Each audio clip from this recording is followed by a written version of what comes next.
to PRAJNA SPARKS, a podcast where we listen to a Dharma talk, contemplate with our minds and in our hearts, and engage in guided meditation. In this episode, we dive deep into this priceless human existence we are enjoying right now. Every episode of PRAJNA SPARKS takes so much time to prepare. Can you give us some time today to like, subscribe, or review our podcast?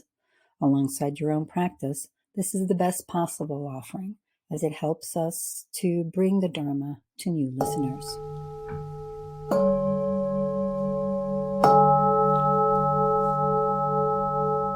First, contemplate this priceless human existence with its freedoms and resources, so rare and fragile. How can I optimize it? These are among the most concise words formulating the points for contemplating the priceless human existence. First of 4 contemplations that reorient the mind to Dharma. Before we actually look at those points in the priceless human existence, let's situate ourselves. These 4 contemplations are meant to do precisely what it says. Reorient the mind, turning the mind to Dharma.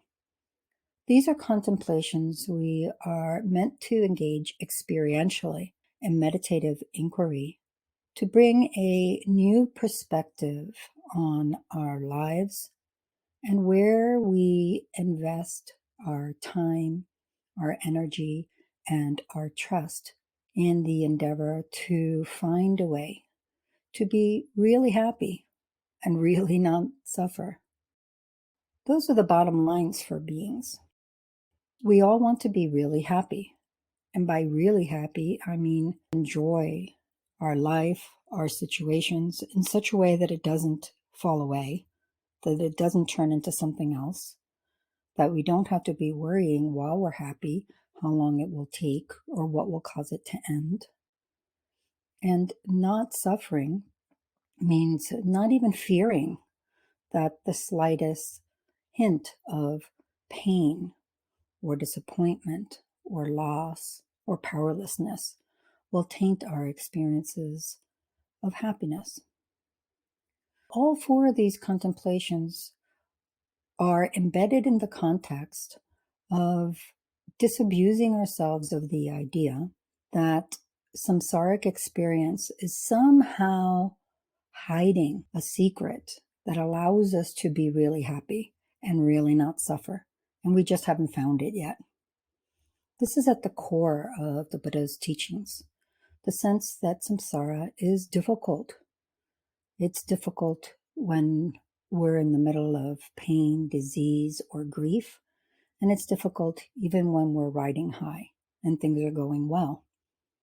With that in mind, we can then turn to the first contemplation, called the Priceless Human Existence in our translation. And it's wonderful that we start here. This is a space of appreciation, of gratitude, of taking in the goodness that is a part of our lives in ways that maybe we overlook, that we take for granted. Most of us listening to this podcast have many reasons to be grateful. A roof over our head, loving family, food on the table, enjoyments, a stable job, what have you. This is a fairly privileged life. Certainly not everyone on the planet has the ability to say that they enjoy that kind of safety, security, ease, and contentment. This contemplation, though, is going even deeper. It's basically saying those things are all good, and yes, we should rejoice in them, be appreciative, but they're also highly variable. And planting our contentment in sands that are so shifty can lead to extreme disappointment if any one or more of those very impermanent things gets pulled out from under us. So this contemplation on what makes a human life priceless is founded on more stable ground Everything's impermanent, and so are these points that we will go through, but their trajectory is one that we can work with more stably, that aren't so susceptible to change.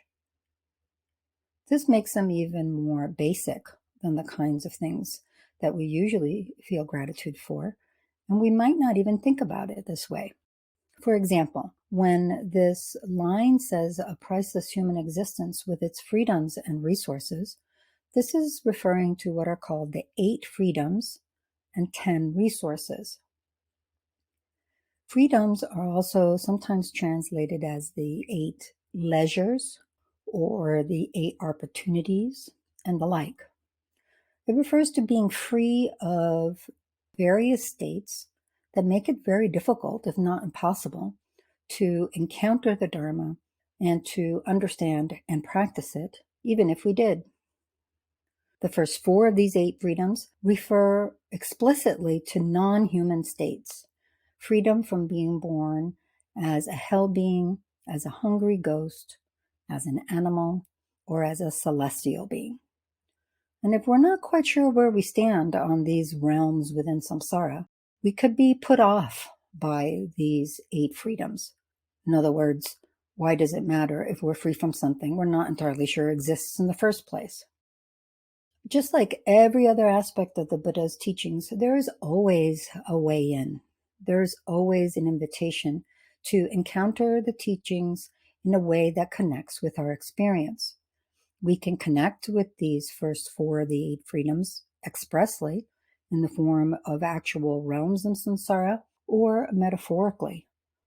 We can also connect with them in ways that do relate to our lives and extrapolate from there. So let's take a look at how that might work out.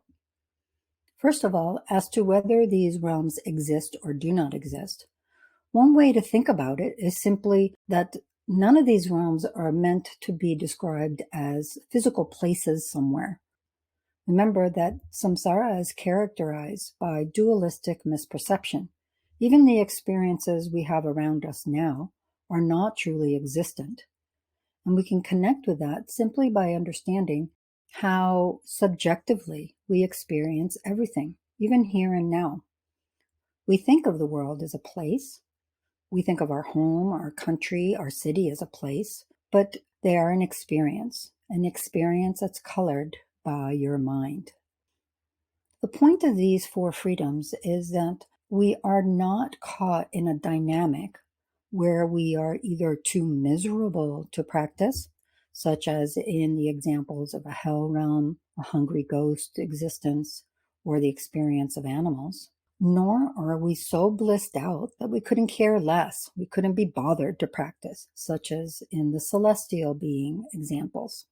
What these first 4 of the 8 freedoms boil down to is that we are free of what are called leisureless states, states that do not have the leisure, the opportunity, the spaciousness for us to even think about the Dharma, much less go after the teachings, engage in the practice, and experience how our mind changes under the influence of the Dharma.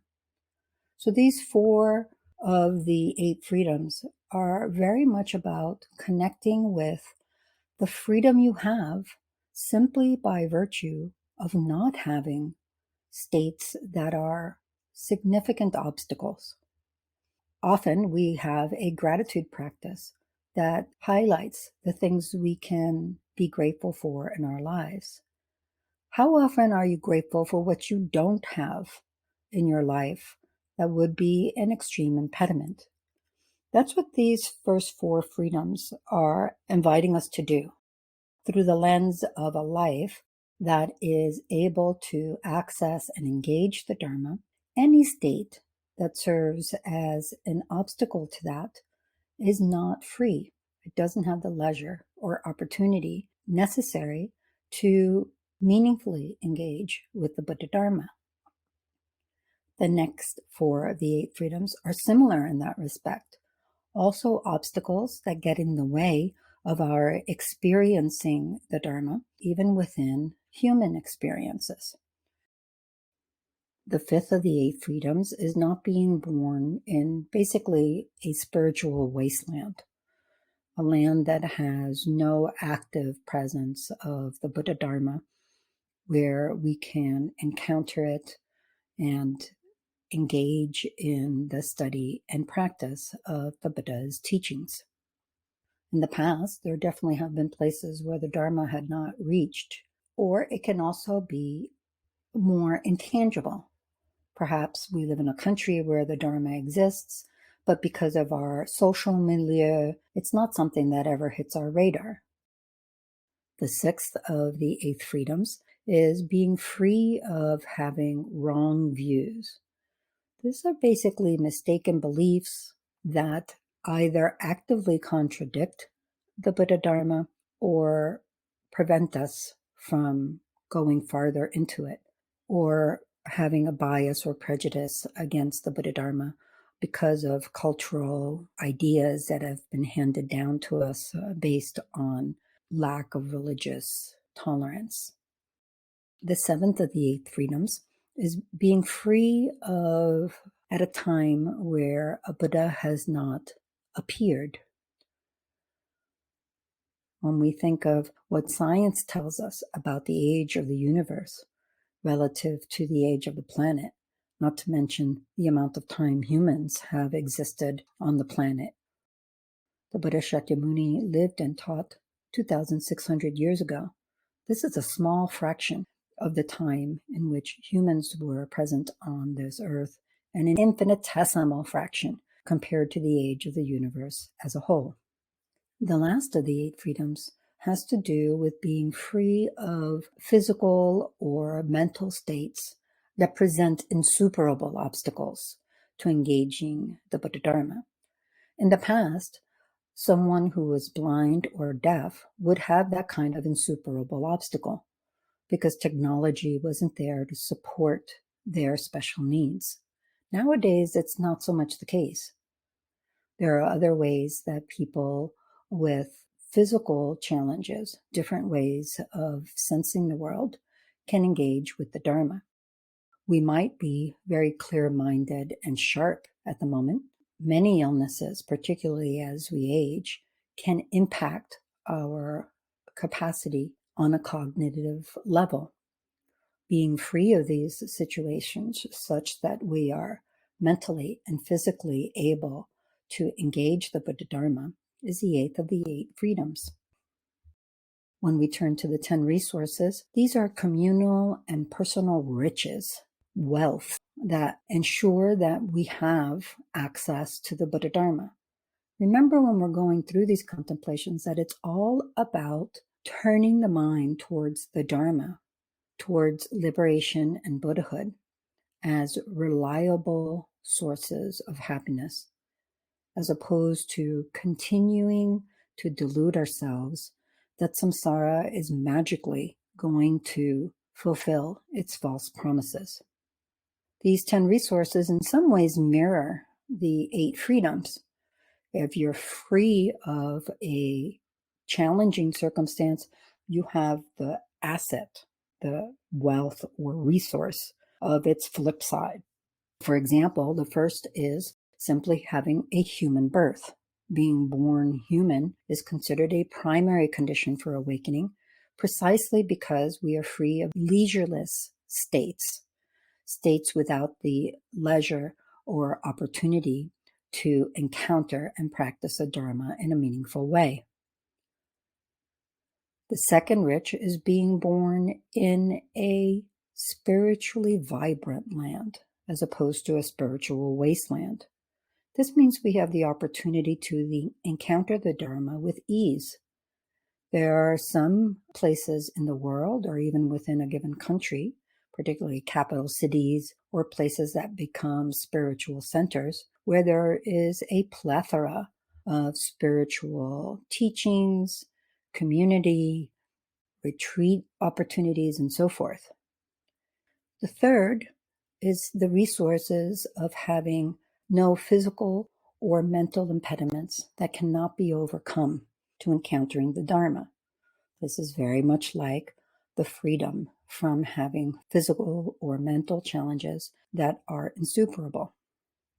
Fourth is being free of living in ways that create suffering for oneself and others, perhaps livelihoods or ways of being that cause harm through killing and so forth, or that in any way encourages action that is contrary to the Buddha Dharma.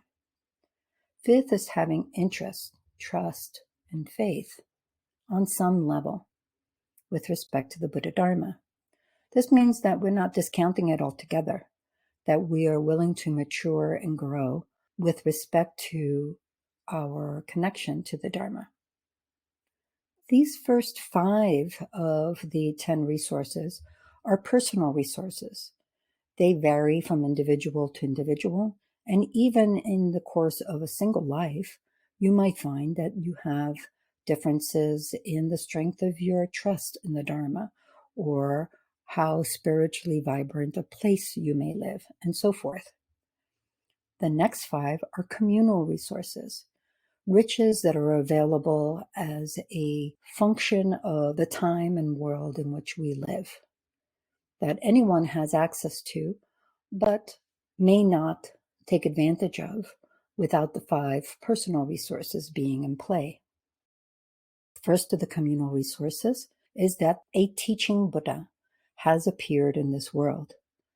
The Buddha Shakyamuni appeared in this world about 2,600 years ago and lived 80-some years, during which time he practiced, attained enlightenment, and for the second of the communal resources, taught the Buddha Dharma.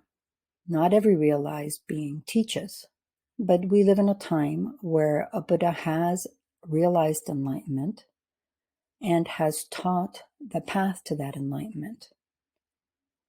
Third, we have the communal resource that not only did the Buddha Shakyamuni appear, not only did he teach the Dharma, but we have the wealth of a continuous lineage that has preserved those teachings in the various flavors, tonalities, and colors of all the Asian Buddhist heritages that are available in the world with unprecedented access through books, live teachings, YouTube videos, Zoom retreats, and so forth. This is also one of the 5 communal resources. Fourth is the resource of a community of practitioners. The Buddha appeared. He taught the Dharma, preserved in authentic lineages to this day. And there are practitioners who are actively engaged in practicing those teachings. In other words, there is a living, vibrant vein of Dharma present in the world.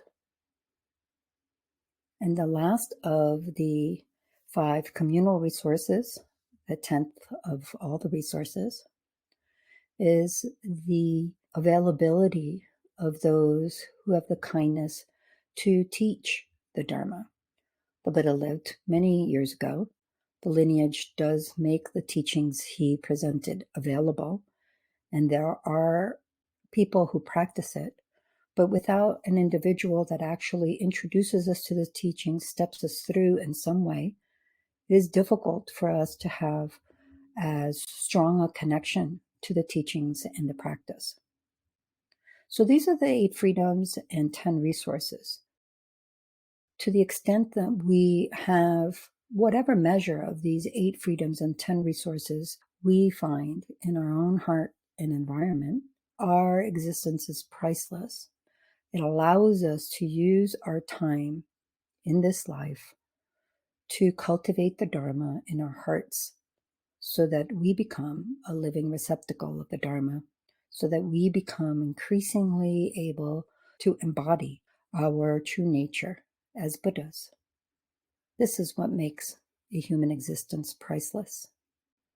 The ability to learn, connect, and eventually manifest the true nature of mind, our perfect and complete wisdom, compassion, and power for the benefit of ourselves, and from there, the benefit of all that lives.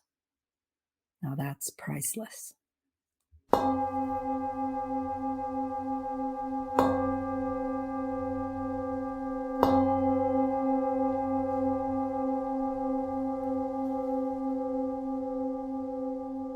Here are some contemplation tips as you go about your day.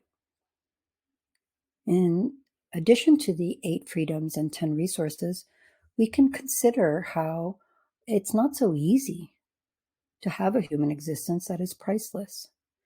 We have to have enough health, enough security, enough financial stability to not be worrying about that and scurrying over them, and also enough peace of mind and curiosity of heart to not be satisfied with just that, and to be able to ease into the Dharma as a way of doing that. You can consider these and other causes for what makes your human existence priceless as you go about your day.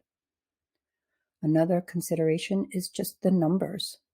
How many people do you know who you encounter at work or at home or at the gym who would describe their human existence as priceless? Priceless in the sense that everything's in place. All they have to do is reach out and grab for that beautiful fruit of the Buddha Dharma and all its promise. Then there are many beautiful poetic examples for how rare this priceless human existence is, such as one of my favorites, that a priceless human existence is as frequent as a daytime star. All the other different kinds of existences, meaning all those that lack the freedoms and resources, are like stars at night, whereas your existence, free of all the unharmonious states for practice, rich in all the resources necessary for practice, is like a star in the daylight, priceless in its beauty, its promise, and its light. Consider these and any other ways that help you to bring more appreciation, gratitude, and the wish to make this life even more meaningful than it is by seizing on those freedoms and resources to manifest your true nature here and now. This is Yeshe and Zopa for PRAJNA SPARKS. Be sure to join us every month on the new and full moons for fresh episodes. Stay tuned now for a guided meditation with Lamas Zopa. Shivnee is our Tibetan singing bowl artist. Thanks for the generosity of giving us time out of your day to like, subscribe, share, and review PRAJNA SPARKS. It really does help us to spread the gift of Dharma to new listeners. If you have any questions, contact us via email, Instagram, or Facebook.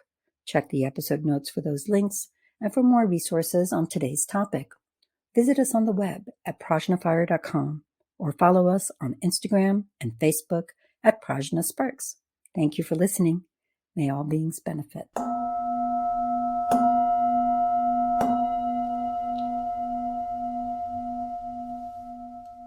Hello, friends, and welcome to the meditation. We're going to be working with the meditation on this priceless human existence. Before we get into it, let's just take a few moments to ground, to establish our posture, take our seats, and allow ourselves to come into this present moment.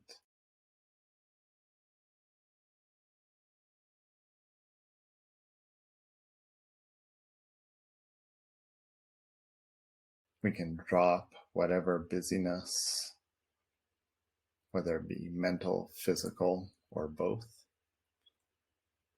and appreciate taking this time for ourselves to practice and go into the meditative inquiry that we will be engaging in.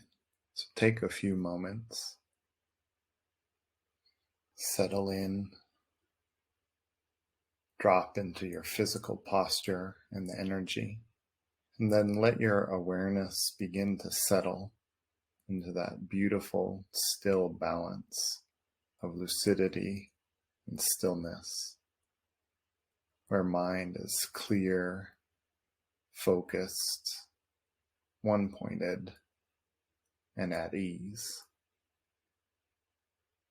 Cultivate this through tranquility meditation, taking the breath or whatever object for your meditation feels appropriate. Practice like this for a couple of minutes.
In this settled, alert state of awareness, turn attention to this concept of the preciousness of this life. We want to dig into what it is that the Dharma is teaching us here. Often when we think about how precious life is, this can stoke up our attachment as we focus on transitory things that feel pleasant to us. We can feel our attachment grow, which is actually the opposite of what this meditation and contemplation is intended for. As we engage in the meditative inquiry into the priceless human existence that we have right here and right now, it's particularly focused on the opportunity and resources to accomplish something genuinely meaningful in line with happiness. This is traditionally taught as the 8 freedoms, 10 resources or endowments, and the 3 types of faith or trust. For our meditation, we can delve into an experiential analysis of these 3 aspects, categories,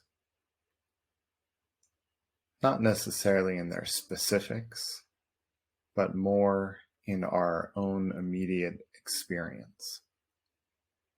So when we look at the 8 freedoms or leisures, this is directing our attention towards just how much opportunity we have here and now we are not enmeshed in a state where suffering or deprivation is so intense that there's no room in our minds for anything else but that. We're also not caught up in a state where there's no opportunity to look for what is meaningful.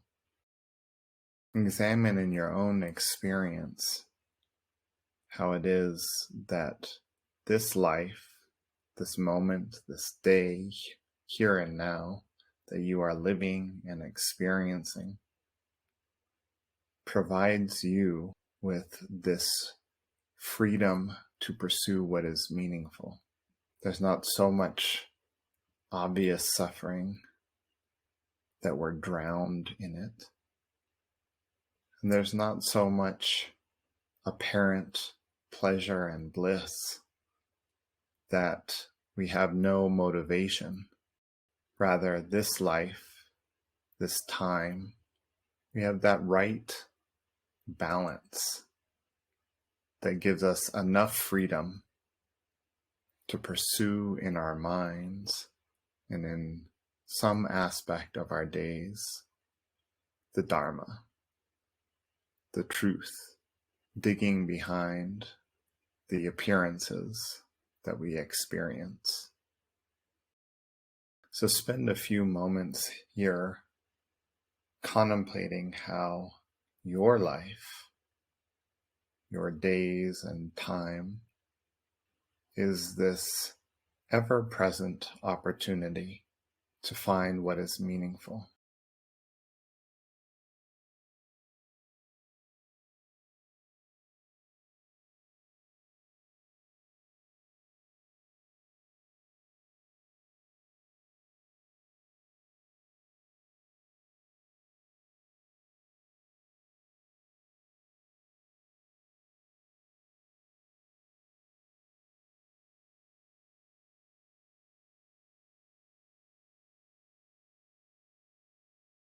Now let's turn to the point of the resources.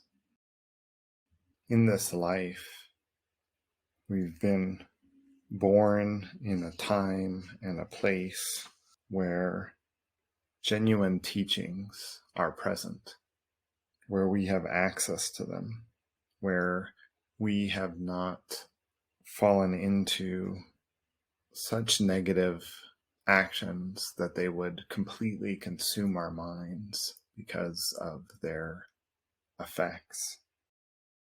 We're able to understand at least enough to practice, and we have at least some measure of trust in the goodness of the teachings, whether this be a mountain's worth or just the barest inkling that has us listening to this podcast right now.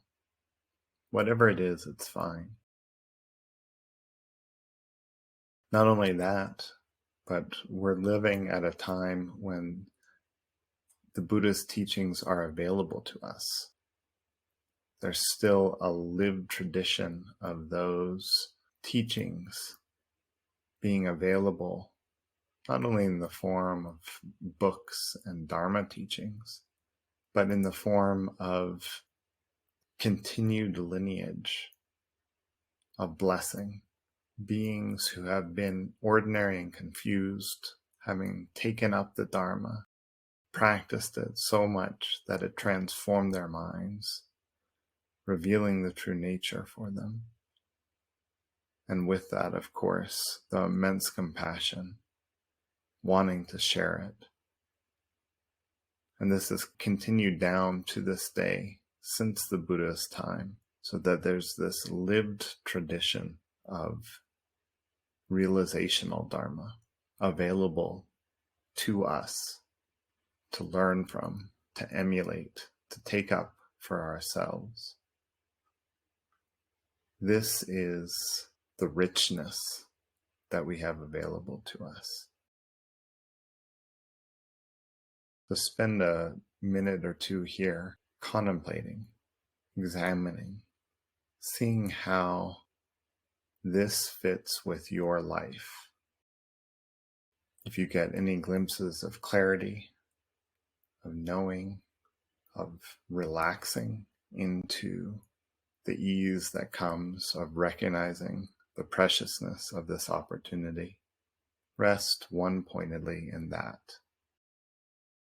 In any case, keep examining. If you find yourself getting more fearful or more caught up in attachment, take a step back and see if your definition of what makes this life precious is what the Dharma is actually speaking about. Or if you're just getting caught up in the appearances of this life, of this personality, rather than the immense, immeasurable opportunity that the teachings on the priceless human existence are pointing us towards. Finally, turn your attention towards trust. Examine for yourself, where is it that you place your trust? What is it that I have faith in? In particular, the kind of faith that looks for meaning. We all invest all sorts of different things with meaning, with a sense of what is trustworthy to lead us towards happiness. Are we placing this trust in the Buddha, the Dharma, the Sangha? Are we placing this trust in material things, a stable job, a relationship? Most likely it's a mixture of both. Allow your investigation to illuminate for you these current workings of mind and see where it can lead you as a way of stabilizing your path, of appreciating just what it is that you have right now.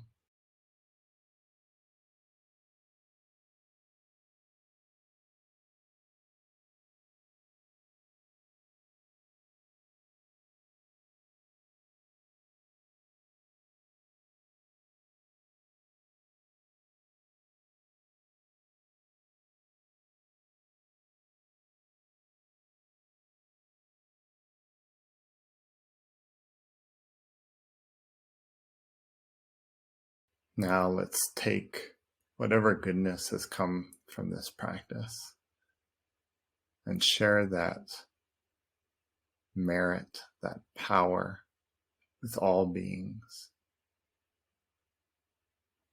that we may all recognize and take up any opportunity for delving deeper into genuine meaning and well-being. Thank you.